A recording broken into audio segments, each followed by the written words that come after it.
Hello, and welcome to the Circuit Breakers interview series. I'm your host, Steve Semler, and today I'm joined by Nazmul Siddiqui, who's the founder and CEO of Shaeba Corp, a data-driven marketing firm. Nazmul, thank you so much for joining us. Would you like to kick us off with a brief background as to who you are and what you do? Hi, Steve. Thank you for having me. This is an honor and a pleasure. So thank you very much. Yes, to give you a little bit of a background about myself, I was born in Bangladesh, on the other side of the world, long time ago. And I grew up. I spent most of my youth, well, some of my youth in Bangladesh. Then we moved to the Middle East. Spent some of my youth growing up in Dubai. And then I came here, and went to do my education in engineering. We went to a lot of different engineering, philosophies and schools, and I picked electrical engineering because it was safe and I didn't have to deal with it. And when I went to school, they told me you're not going to do it went to school in Michigan Tech. They told me you're not going to do it in 4 years. This is a 5-year plan. I said, well, watch me. I did have to take one summer, but I did finish it in 4 years. And then I never worked as an electrical engineer for a single day, of course. I went right into software because, well, that was easy to do. I don't have to run around labs hooking up wires. I could just sit at my desk, kick up my feet, and do my work. And, then I tried to get my MBA and, scrapped that halfway through, got my master's in software. The whole time, I was employed I was growing my professional career. I was a consultant. I was never an employee except one time. I signed up with this company and worked for this company for 5 years to the day. And, then the company moved and that was that. So I did that for what seems like dozens of years. And then 2020 comes along and I said, you know what, there's got to be more to life than, writing code. So I said, I want to do something else. And then I started a marketing company. And little did I know, I knew nothing about marketing. And it was a shock to my system for sure. And eventually I realized that, I had to sell stuff. Oh, I get it. And that took me a while to figure out that I had to sell stuff. That was the whole point of marketing. Well, not really. I've evolved and learned better. But so I created an app, for feedback management. That was the central piece that I created my marketing company around. So feedback management it doesn't matter what you do, what business you're in. If you don't have a feedback loop, it's very difficult for you to improve, because that feedback loop, it gives you quantitatively, what you're doing and how well it's working. Without that piece, you're just kind of flying blind. Well, anyway, so that's the piece I started out with, and then I created my marketing company around that piece. So now I offer a full marketing services, in verticals of web design, content management, social media marketing, analytics, and I offer those in tiers. How much of it do you want? And then I also do workshops where I offer 2 different types of workshops. First type is building foundations. So those are the workshops that small businesses really need to have. And mid-sized to larger organizations already have it in place. In order to go from small business to medium-sized, you need the values that come out of either this workshop or the ideas behind them. So there are 3 of these workshops. The first one is identifying your value proposition. So you have a product. Why should somebody buy it? Why should they buy it from you? You have to answer these questions, very clearly and with evidence, backing that up. So once you do that and you're able to connect with your audience, telling them why they should buy from you, it's much easier for them to relate to you because now they can see a pathway where they can buy from you. Second one is for identifying your ideal customer. This one is just as fundamental because talking to everyone is very time consuming. And if in the business world, you want to talk to the people that in the business sense will be most relevant to you. And in order to find, that's not just connecting, it goes a long way. It's your ideal customer is entrenched in every aspect of your business because you devise your strategies based on your ideal customers. You devise your messaging based on your customer segmentation, which come from your ideal customers.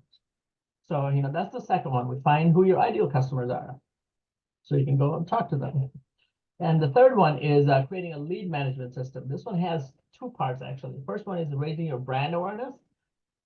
And second part is me creating a lead management for your system. So, how do you bring somebody from awareness to conversion? Somebody just found out you exist.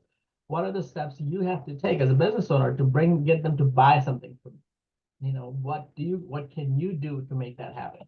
That's the strategy and implementation model. That's part of the third workshop.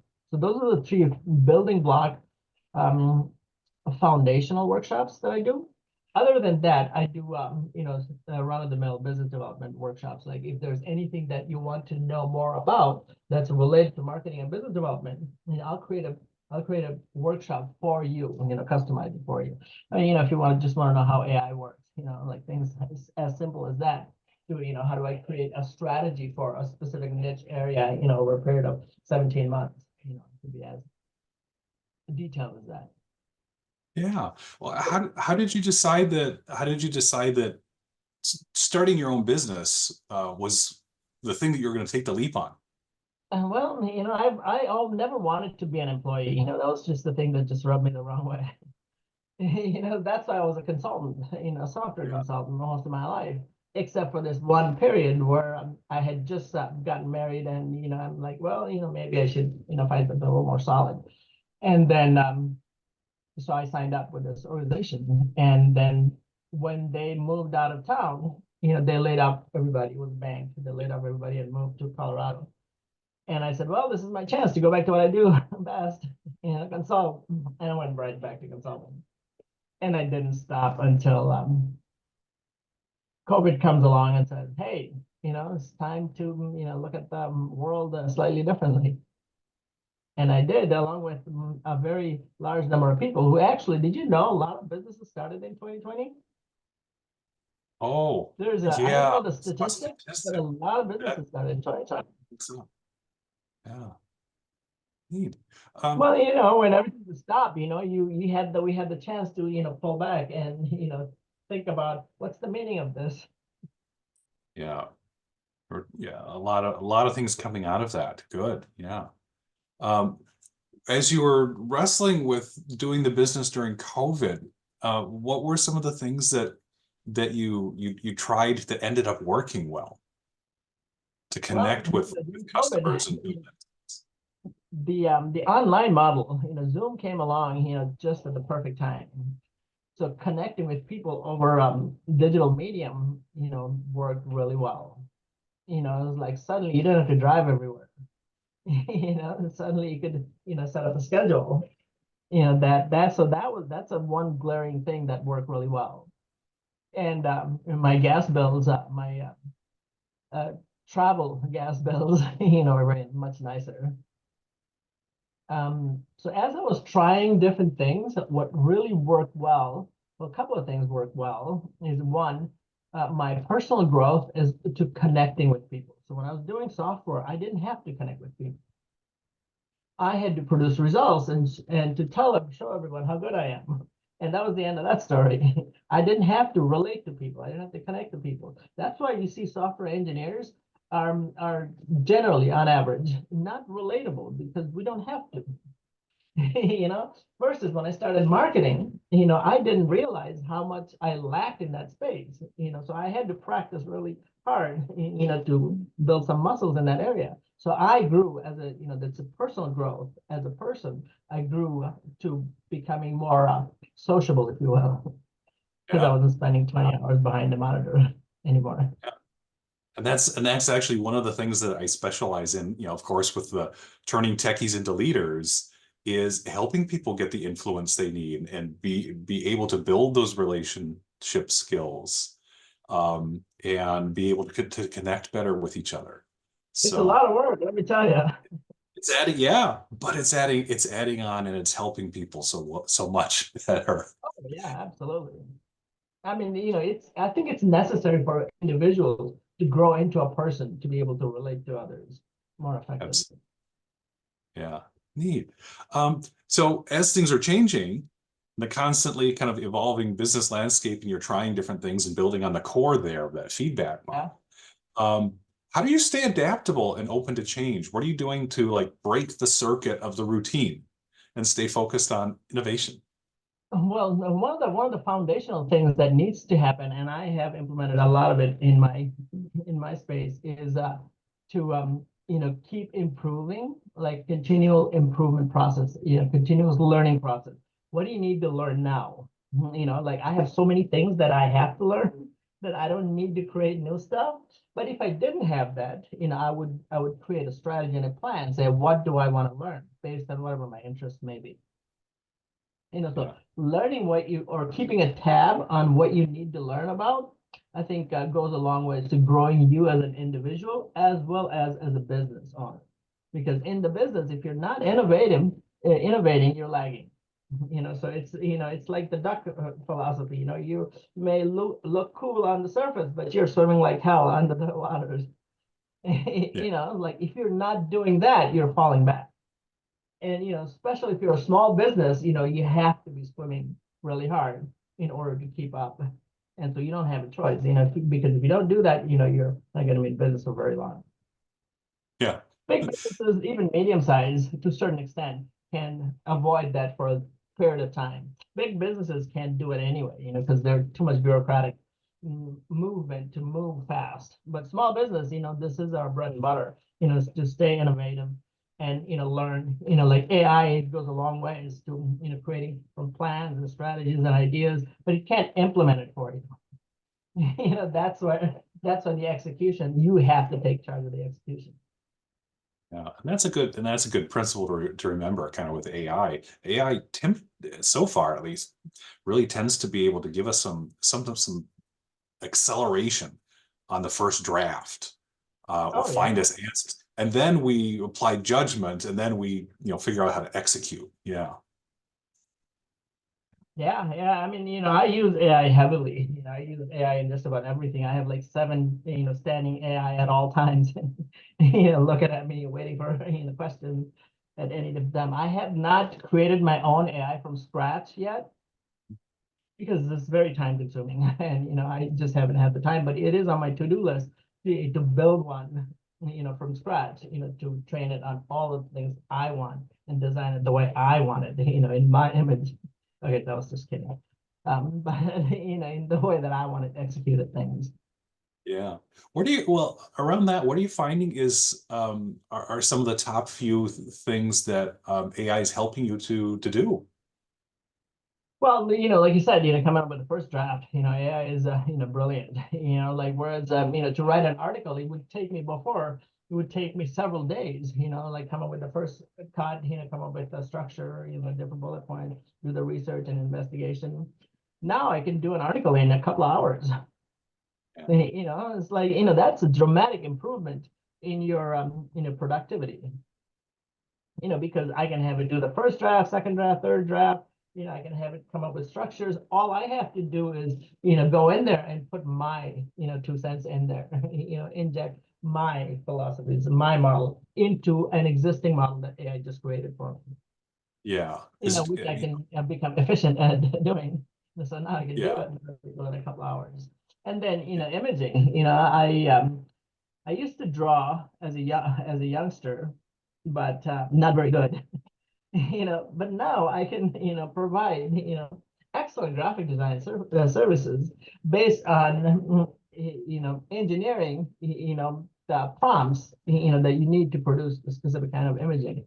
And videos coming along, and short video is, one of the up and come. Well, it's currently prevalent. Short videos, are taking over the marketing space. Whatever message you have to give to your people, short videos are the prominent way of doing it currently. And AI is doing short videos now. Not very good at it yet, but give it 6 months, a year. This AI is growing up really fast before our very eyes. Yeah.